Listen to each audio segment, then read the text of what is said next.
नमस्कार, देश की बात में हाजिर है आप सभी को गणतंत्र दिवस पर शुभकामनाएं। तो आज हम 74वां गणतंत्र दिवस मना रहे हैं और आज के दिन 26 जनवरी की जो परेड होती है, भव्य परेड कर्तव्य पथ पर देखने को मिली, जिस राष्ट्रपति द्रौपदी मुर्मू ने सलामी ली। साथ ही इजिप्ट के राष्ट्रपति वहाँ पर मौजूद थे और हमारे प्रधानमंत्री, रक्षा मंत्री तथा अति विशिष्ट लोग वहाँ पर मौजूद थे और उन सबकी मौजूदगी में ये भव्य आयोजन देखने को मिला। आपको बता दें कि करीब 90 मिनट तक का ये मुख्य समारोह था। राज्यों की झांकियां, नारी शक्ति इसमें बखूबी इस बार झांकियों में दिखी। सैन्य बल के साथ साथ इस अवसर पर कई समारोह का आयोजन भी होता है। तो एक आयोजन पद्म सम्मानों को लेकर भी हुआ, जो गणतंत्र दिवस की पूर्व संध्या पर इनका ऐलान हुआ। और आपको जरा फहरिस्त बता देते हैं, 106 लोगों की लिस्ट इसमें जारी की गई है। हम ग्राफिक्स के जरिए आपको दिखाने की कोशिश करेंगे कि किस तरह से इसमें 6 हस्तियों को पद्म विभूषण इस बार दिया गया है, 9 लोगों को पद्म भूषण सम्मानित किया गया है और 91 लोगों को पद्मश्री से सम्मानित किया गया है। ORS के व्यापक इस्तेमाल में बड़ी भूमिका निभाने वाले डॉक्टर दिलीप, मावला नबिस, तबला वादक जाकिर हुसैन, मुलायम सिंह यादव को मरणोपरांत इन सबको पद्म विभूषण से सम्मानित किया गया।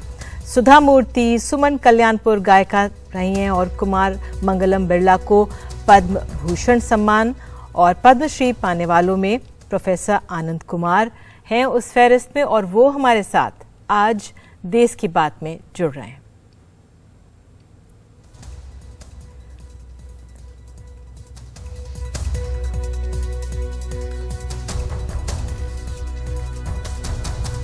बहुत बहुत धन्यवाद और बहुत बहुत बधाई आपको प्रोफेसर आनंद कुमार। आपको ये सम्मान मिल रहा है और आज आपने समय निकाला NDTV इंडिया के साथ जुड़ने के लिए। बहुत बहुत बधाई आपको। पहली बात तो यही, आपने इतनी मेहनत की और जो इस आपकी सफलता है और इस उपलब्धि के लिए किस तरह से आप देख रहे हैं कि उसको रिकग्निशन मिली, जो आपका परिश्रम इतने सालों का रहा। बहुत बहुत धन्यवाद। पिछले 2 दशक से भी ज्यादा हो गए। अभी आपकी टीम के लोग आए हुए थे तो बात हो रही थी कि एक जमाना हो गया हम लोगों को मिलते जुलते। तो इस 20 सालों में न जाने कितनी परेशानियों को झेलना पड़ा, कितनी मुश्किलें आई, कितनी दिक्कतें आई, कितनी खुशियां भी आई। लेकिन फाइनली जब इस तरह का सम्मान मुझे मिला तो मुझे, मेरे परिवार के साथ साथ उन तमाम बच्चे जो यहाँ से पढ़कर आज अच्छी अच्छी जगहों पर पहुंचे हुए हैं, सबको बेहद खुशी हुई। इसलिए सरकार का मैं धन्यवाद देना चाहता हूं, आप लोगों का भी धन्यवाद देना चाहता हूं, जिन्होंने हर परिस्थिति में मेरा साथ दिया और हौसला अफजाई की। बिल्कुल। जो आपको ये सम्मान मिल रहा है प्रोफेसर आनंद कुमार, इसका क्या असर आप देखते हैं? क्योंकि आप बिना किसी लोभ लालच के आप लगे रहे और आप गरीब वर्ग के छात्रों को आपने इतनी ऊंचाइयों पर पहुंचाया, लेकिन अब जब ये आपको सम्मान मिल रहा है, इसका क्या असर आपको लग रहा है, आपको जो पड़ सकता है आपके कार्य में? इसका बहुत पॉजिटिव असर पड़ेगा। दरअसल पे आज सुबह से, सच पूछे तो कल सांझ से ही, संध्या से ही बहुत लोगों का फोन आ रहा है, बड़े बड़े लोगों का फोन आ रहा है, मोहल्ले के लोग, शहर के लोग, देश के ही नहीं बल्कि विदेश के लोग भी फोन कर रहे हैं। तो इसका असर पड़ रहा है, लेकिन इसका पॉजिटिव यूज हो इस प्रतिष्ठा का, इस सम्मान का, तो हम इस विषय में सोच रहे हैं क्योंकि हमारी जिम्मेवारियां और बढ़ गई है। तो सबसे पहले मैं चाहता हूं कि जो 30 बच्चों तक सुपर 30 सीमित रहा अभी तक, उसको बड़ा किया जाए, व्यापक किया जाए। भले 1 साल का भी इस साल वक्त लगेगा, लेकिन 1 साल के अंदर, उसके पहले हम लोग करेंगे। और दूसरा, जिन बच्चों तक हम नहीं भी पहुंच पाते हैं, उनके माध्यम कैसे ऑनलाइन के माध्यम से, इंटरनेट के माध्यम से उन तक पहुंचा जाए और उनको भी क्वालिटी एजुकेशन दिया जाए, इसका भी हम प्रयास करें। बिल्कुल। और मैं आपसे ये भी जानना चाह रही थी, अब तक आपका क्या कोई अनुमान है कि कितने छात्रों को आपका आशीर्वाद मिला है जो आपके यहाँ से निकले और IIT तक पहुंचे? कोई आंकड़ा है आपके पास, या सरकार ने कुछ लिया था आपसे आंकड़ा? ऐसे बहुत सारे छात्र हैं जी, लेकिन 510 छात्रों को हमने पढ़ाया अभी तक, जिसमें 422 बच्चे IIT के लिए क्वालिफाई किए, बाकी NIT और अलग अलग संस्थानों में गए। लेकिन ज्यादातर बच्चे बाहर के कंट्री में गए, बड़े बड़े जगहों पर माइक्रोसॉफ्ट, गूगल में बड़े बड़ी स्थितियों में हैं, और साथ साथ देश में भी आईएएस, आईपीएस बने, आईआरएस बने, आईएफएस बने बहुत सारे बच्चे। तो बहुत खुशी होती है कि आज 20-25 साल का जो ये संघर्ष है उसका फल है कि बच्चे बहुत अच्छी अच्छी जगहों पर हैं। बिल्कुल। इस बीच आप भी बहुत कठिन परिस्थितियों से निकले हैं, स्वास्थ्य को लेकर भी। अब आगे का क्या लक्ष्य है, क्या सोच रहे हैं और क्या करना है, उस लिहाज से जरा दर्शकों को बताइए। हमारी योजना यह है आगे कि हम लोग एक स्कूल का निर्माण करेंगे और उस स्कूल को क्लास 8 या 9 से शुरू करेंगे और बच्चों को 12 तक पढ़ाएंगे। और अभी तो आईआईटी की तैयारी करवाते थे, लेकिन अब कोई बच्चा मेडिकल करना चाहता है या कोई और दूसरे विधा में, दूसरे फील्ड में जाना चाहता है, उसके लिए भी हम लोग अब काम करेंगे और एक अच्छा स्कूल बनाएंगे। अगर स्कूल सक्सेसफुल रहा तो अपनी जिंदगी रहते 2-4 ऐसे स्कूल देश में खड़े कर देंगे जो बहुत अच्छा स्कूल हो। कैम्ब्रिज यूनिवर्सिटी से सपोर्ट की बात आ रही है, एमआईटी के प्रोफेसर सपोर्ट करने की बात कर रहे हैं। तो अब समय आ गया कि इन लोगों के सपोर्ट से, मदद से, देश में भी जो अच्छे लोग हैं उनके सपोर्ट से कुछ समाज में अच्छा किया जाए। बहुत बहुत आपको पहले से शुभकामनाएं, और अपनी आपने जो आगे की तैयारी है, सोच है, वो एनडीटीवी इंडिया के साथ साझा की, किस तरह से आप एक स्कूल बनाएंगे और विषयों पे भी छात्रों को तैयार करेंगे। बहुत बहुत धन्यवाद आपका, क्योंकि आज विद्या की देवी का दिन है और आज ही आपसे बात हुई और आपने इतने अपने महत्वाकांक्षी प्लान्स की बात कही है, सुन के बहुत अच्छा लग रहा है। बहुत बहुत धन्यवाद आपका प्रोफेसर आनंद कुमार, और बधाई आपको। तो आइए देश की बात में आगे बढ़ते हैं और अब हम नेजल वैक्सीन की बात करते हैं। आज देश को एक सौगात मिली है, दुनिया में पहला देश भारत बन गया है जिसको नेजल वैक्सीन जो स्प्रे है वो हमें मिल गया है। भारत बायोटेक ने इसे बनाया है। इनकोवैक ये वैक्सीन है, स्वास्थ्य मंत्री ने इसे लॉन्च किया। ये दुनिया का पहला इंट्रानेजल वैक्सीन है। इसे बूस्टर डोज की तरह भी लिया जा सकता है। सरकारी अस्पतालों में इसकी कीमत 325 रुपये में मिल जाएगी, जबकि निजी अस्पतालों में बताया जा रहा है कि 800 रुपये का ये रहेगा। और ये कोविन ऐप पर भी मिलेगा। ये वैक्सीन 18 साल से ऊपर के लोगों के लिए, तो अहम बात यह है कि ये 18 साल से ऊपर के लोगों के लिए वैक्सीन है, क्योंकि आप देखिए इसमें जो हमारे बुजुर्ग लोग हैं उनके लिए किस तरह से एक बूस्टर डोज की तरह ये काम करेगा। तो एहतियात के तौर पर, हालांकि हमारे देश के कई राज्य ऐसे जहां पर कोई भी कोरोना का केस नहीं सामने आ रहा है, लेकिन दुनिया के कई राज्य ऐसे हैं जहां पर कोरोना अभी भी है, बना हुआ है, और उससे मुश्किल हालात वहां पे बने हुए हैं। आइए सुनते क्या कहना है स्वास्थ्य मंत्री का। कृष्णा एल्ला, सुचित्रा एल्ला एंड बायोटेक्नोलॉजी डिपार्टमेंट को अभिनंदन देना चाहता हूं कि आप लोगों के एक्सपर्टाइज टेक्नोलॉजी डेवलपमेंट बोर्ड के आर्थिक सहयोग से आपने नेजल वैक्सीन का निर्माण किया। मेरी दृष्टि से आत्मनिर्भर भारत का एक महत्वपूर्ण पहलू है। हमने इस इतिहास तो देखा है कि वैक्सीन का रिसर्च होने के बाद 10 साल के बाद इंडिया में वैक्सीन आए, लेकिन मोदी गवर्नमेंट ने ये इतिहास बदला है। और अब हम बात करते हैं देश की बात में। एनएचआरसी की एक रिपोर्ट सामने आई है और इसमें एनएचआरसी की इस रिपोर्ट में आपको बता दें, जो हमारे देश के सरकारी मानसिक संस्थान हैं उनकी हालत के बारे में इसमें कहा गया है कि बेहद खराब हालत है। तो सरकारी मानसिक स्वास्थ्य देखभाल संस्थानों की हालत बेहद चिंतित करने वाली है। रिपोर्ट के मुताबिक देश के 46 सरकारी मेंटल हेल्थ संस्थान, जहां इलाज के बाद ठीक हो रहे मरीजों को भी रखा जाता है, वहां डॉक्टर्स, कर्मचारी, दवा, सफाई की सुविधाओं की भारी कमी है।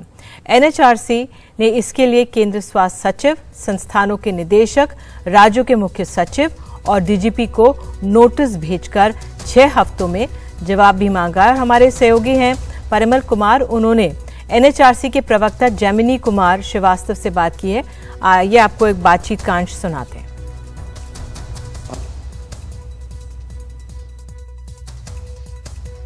हमारे साथ राष्ट्रीय मानवाधिकार आयोग के प्रवक्ता जैमिनी कुमार श्रीवास्तव हैं। सर, ये फाइंडिंग्स कैसे आप लोगों ने हासिल की? इसकी स्थिति बहुत खराब और कितनी इंस्टीट्यूशंस हैं? देखिए, पिछले 3-4 महीने के दौरान राष्ट्रीय मानवाधिकार आयोग के पूर्ण आयोग ने शुरुआत की ग्वालियर के मेंटल हेल्थ हॉस्पिटल का दौरा करने के बाद आगरा और रांची में, दोनों काके में जो इंस्टीट्यूशंस हैं, और वहां देखा कि हालात बहुत खराब है।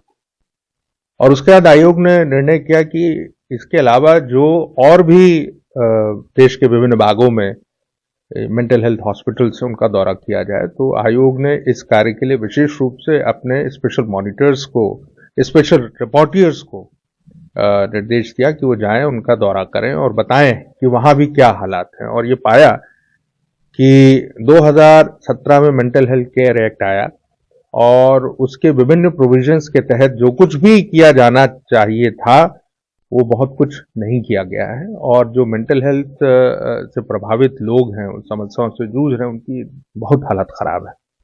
डॉक्टर्स नहीं हैं, डॉक्टर्स हैं तो पैरामेडिकल स्टाफ नहीं है, पैरामेडिकल स्टाफ है तो दवाइयाँ नहीं हैं, दवाइयाँ हैं तो साफ सफाई की बड़ी दिक्कतें हैं। उनको क्या सुविधाएं दी जा रही हैं उसका कहीं कोई हिसाब किताब नहीं है। और साथ में जो क्योर्ड पेशेंट्स हो गए हैं उनको वापस फैमिलीज में रिहेबिलिटेट करने की कोई कोशिश नहीं है। जिनकी फैमिलीज अगर नहीं भी ले पा रही हैं तो हाफ वे होम का प्रोविजन हो उस एक्ट में, उसका कहीं हाफ वे होम्स कहीं कंस्ट्रक्ट ही नहीं किए गए, कहीं बनाए नहीं गए हैं। और बल्कि और तो और ये देखा गया कि जो मेंटल हेल्थ केयर एक्ट है 2017, उसके तहत जो रूल्स फ्रेम करने थे, एक सेंट्रल अथॉरिटी बननी थी, उसका भी कहीं कुछ खास ऑन द ग्राउंड नजर नहीं आ रहा है। बिल्कुल, ये बहुत अहम है जिस तरह से श्रीवास्तव जी बात रख रहे हैं, क्योंकि मेंटल हेल्थ सेंटर्स जो सरकार के होते हैं उस पर किस तरह का व्यवहार होता है, सिर्फ ग्रांट लेने में ही इनका इंटरेस्ट रहता है। तो इस ओर अगर ये रिपोर्ट आई है तो उम्मीद है कि इस ओर कदम उठाए जाएंगे। बहरहाल, देश की बात में एक छोटा सा हम लोग ब्रेक लेते हैं और ब्रेक के बाद हम आपको ले चलेंगे बिहार, जहाँ पर पश्चिमी चंपारण की जो डीएम है, कैसे कोविड के दौरान जो विस्थापित श्रमिक आए थे उनको अपने पैरों पर खड़ा किया, स्टार्टअप शुरू किया, इस पर एक रिपोर्ट दिखाएंगे।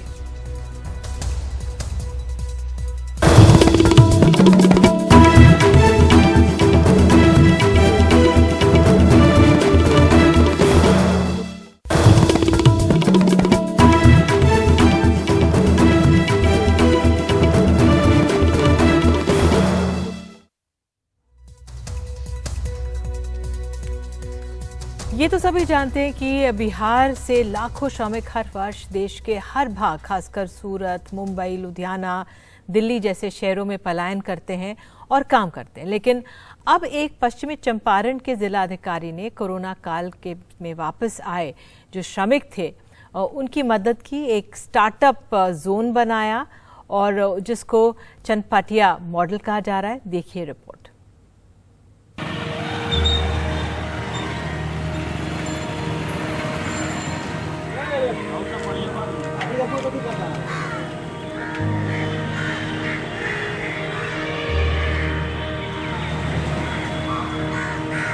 हम फिलहाल बिहार के पश्चिमी चंपारण के चनपटिया में हैं। चनपटिया में एक स्टार्टअप यहाँ आज से करीब 2 वर्ष पूर्व कोरोना के समय में स्टार्ट किया गया था, जहाँ पे करीब 57 उद्यमियों को जो लोकल लेवल पे काम करते थे और कुछ लोगों को बाहर से भी बुलाकर यहाँ पर उनका एक तरह से छोटा इंडस्ट्री स्टार्ट किया गया।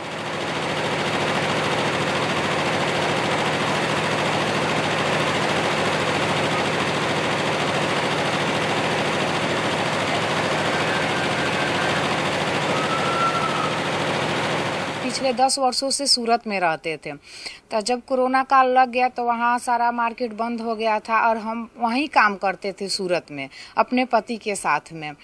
तो जब सब मार्केट बंद हो गया तो हम लोग घर अपने वापस लौटे। जब घर वापस लौटे तो जो मेरे पश्चिमी चंपारण के DM sir Kundan Kumar sir है, उनसे क्वारंटाइन सेंटर में हमसे मुलाकात हुई। तो स्किल मैपिंग के तहत सर हम लोग से पूछे कि आप लोग कहाँ से आए हैं, वहाँ क्या काम करते हैं लोग, तो सब हम लोग अपने बारे में सब परिचय दिए। तो फिर सर ने बोले कि अगर हमको आपको सारी सुविधा देंगे तो क्या आप सूरत जाइएगा? तो हम बोले नहीं सर, अगर हमें सारी सुविधा मिलेगी तो हम क्यों सूरत जाएंगे, हम यहीं काम करेंगे।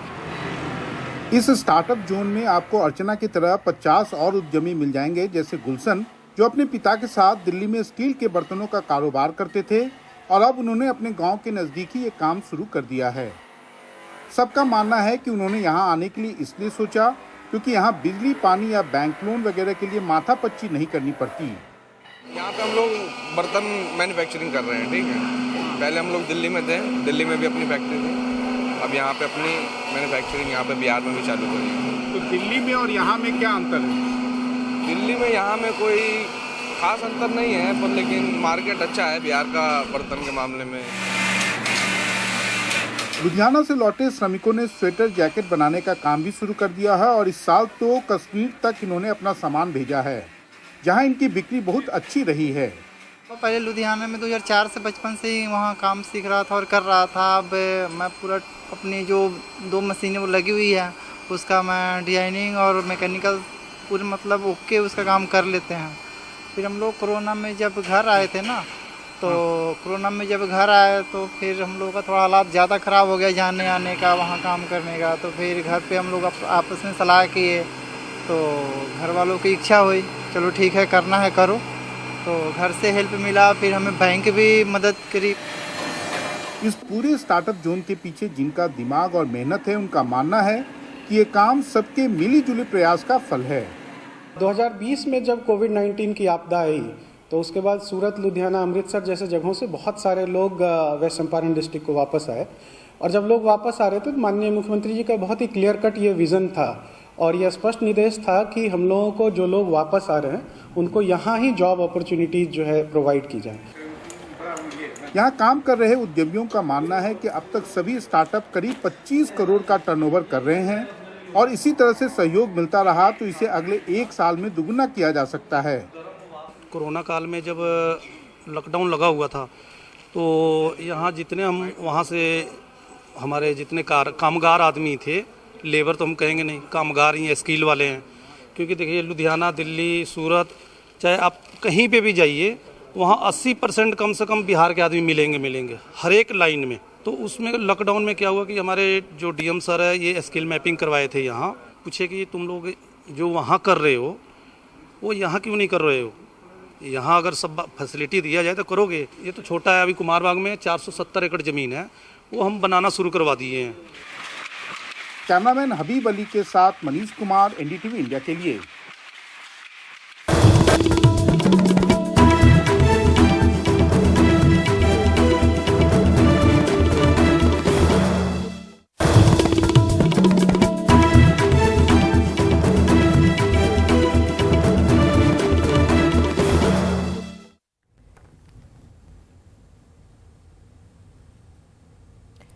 पश्चिम बंगाल से खबर आ रही है, जादवपुर यूनिवर्सिटी में बीबीसी की जो डॉक्यूमेंट्री है वो अब दिखाई जा रही है। एसएफआई की तरफ से जो स्टूडेंट विंग है दिखाई जा रही है ये फिल्म। इसे लेकर जेएनयू और जामिया में आपको याद होगा कल किस तरह से हंगामा हुआ था, विवाद बन चुका था, 3 छात्रों को हिरासत में लिया गया था। हमारे सहयोगी सौरभ गुप्ता हमारे साथ ज्यादा जानकारी दे रहे हैं। जी सौरभ, क्या हो रहा है वहां पर?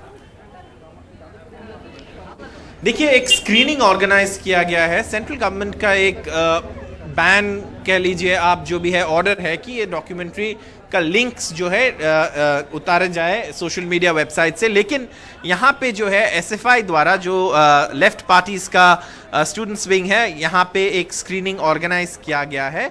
जादवपुर यूनिवर्सिटी के कैंपस में इस वक्त हम हैं। यहाँ पे जैसे आप शायद दिल्ली की बात कर ले, जो आपने देखा है, जो जिस तरीके से पुलिस कैंपस में आए हैं या क्लैंप डाउन जिसे हम कहते हैं जो हुआ है, वो बिल्कुल यहाँ पे नहीं है। ये जो स्क्रीनिंग है ये एसएफआई द्वारा ऑर्गेनाइज किया गया है और यहाँ पे छात्र जो है इस जो डॉक्यूमेंट्री है बीबीसी का, जिसको बीजेपी की तरफ से कहा गया है कि ये कॉलोनियल कॉन्स्पिरेसी है प्रधानमंत्री को डिफेम करने का, और दूसरी तरफ से उनको क्लीन चिट मिला है कोर्ट से, लॉ ऑफ द लैंड सबसे सुपीरियर होता है, ऐसे बीजेपी की तरफ से कहा गया है। लेकिन यहाँ पे आप देख सकते हैं जो छात्र है वो यहाँ पे इकट्ठे हुए हैं। स्क्रीनिंग का तैयारियां आप देख सकते हैं, प्रोजेक्टर लगाए गए हैं, स्क्रीन लगाया गया है। इस वक्त इस साइड भी है जो छात्र है वो भी इस मूवी को देखेंगे। यहाँ पे बहुत सारे छात्र इकट्ठे हुए हैं और ये जो स्क्रीनिंग है इसको लेके एक विवाद ज़रूर है पूरे देश में। विवाद ये है कि जो प्रधानमंत्री के समर्थक है वो कहते हैं कि देखिए उनको लॉ ऑफ द लैंड या जो जुडिशरी है, highest court of the land है, जो सुप्रीम कोर्ट है, वहाँ से उनको क्लीन चिट मिला है। एक स्पेशल इन्वेस्टिगेशन टीम बनाया गया था, SIT बनाया गया था, जिनके सामने वो खुद आके उनके सारे सवालों का जवाब दिया है। तो इसके बाद भी ये जो डॉक्यूमेंट्री है जो बनाया गया है ये एक कॉलोनियल कंस्पिरेसी के दायरे से वो देखते हैं। दूसरी तरफ कुछ लोग हैं जो कहते हैं कि ये डॉक्यूमेंट्री है, ये फ्रीडम ऑफ एक्सप्रेशन है और इसे नहीं रोका जाना चाहिए। अगर किसी को लगता भी है ये झूठा है, ये कॉन्स्पिरेसी है, आप किसी को ये डॉक्यूमेंट्री दिखाने से रोक नहीं लगा सकते। ये एक हिस्सा जो है जो SFI जैसे ऑर्गेनाइजेशन है उनका कहना है और इसीलिए वो कहते हैं कि उन्होंने ये स्क्रीनिंग ऑर्गेनाइज किया गया है। आप देख सकते हैं तैयारियां है, 7 बजे इस स्क्रीनिंग का शुरुआत होने वाला था, कुछ समय बाकी है अभी 7 बजने में, लेकिन छात्र बहुत सारे यहाँ पे है। स्क्रीनिंग का तैयारी भी हो रहा है, प्रोजेक्टर भी लगाया गया है। जैसे हम दूसरे जगहों पे देखें, दूसरे विश्वविद्यालय में देखे हैं कि कई जगहों पे पावर कट कर दिया गया या इंटरनेट कट कर दिया गया या पुलिस की एक जो प्रेजेंस है वो यहाँ पे वैसा कुछ नहीं दिखाई दे रहा है, कोई पुलिस नहीं है। यहाँ पे स्क्रीनिंग अब तक तो लग रहा है कि होने वाला है और हम जादवपुर यूनिवर्सिटी से आपको ये तस्वीर दिखा रहे हैं इस वक्त, जो कोलकाता के एक जाने माने यूनिवर्सिटी है, मशहूर यूनिवर्सिटी है। यहाँ पे बहुत छात्र है जो SFI के समर्थक भी है, जो लेफ्ट का स्टूडेंट्स विंग है और SFI द्वारा ये स्क्रीनिंग का आयोजन किया गया है। बिल्कुल सौरभ, इसके लिए आपका धन्यवाद इस जानकारी के लिए। SFI यानी student federation of India left wing organisation है, तो ये BBC डॉक्यूमेंट्री जिसपे एक तरह से रोक है वो यहाँ पर छात्रों को दिखाई जा रही है। बहरहाल इसी के साथ देश की बात में इतना ही। नमस्कार।